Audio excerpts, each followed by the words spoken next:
যে সমাজের প্রত্যেকটা পর্দার ওয়াজের নিচে কমেন্টস পুরুষদের, কিয়ামতের আলামত, মহিলা ধ্বংস, মহিলা ফিতনা, এগুলো আছে হাদিসে, ঠিক আছে, কিন্তু কোরআনুল কারীম যদি তুমি অধ্যয়ন করো, ওখানে প্রথমে পর্দার কথা আছে পুরুষের, সেকেন্ড আয়াতে মানে এর পরের আয়াতে আছে মহিলার, সেম পর্দা। মানে ওর কথা হচ্ছে মহিলা হাঁটছে, সমাজ নষ্ট হয়েছে কেমনে? পোলাপান ফেলফেল করে তাকায়া ছিল, পোলাপান যে ফেলফেল করে তাকায়া ছিল, ওতে পোলাপানের সমাজ নষ্ট হয় নাই।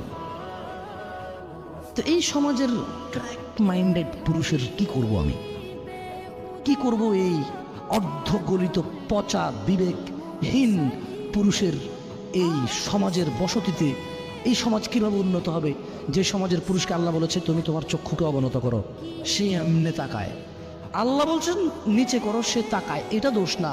মহিলা আল্লাহকে বলছে ঢেকে চলো, মহিলা খুলে চলছে কেন? মহিলার দোষ। দুইজনের তো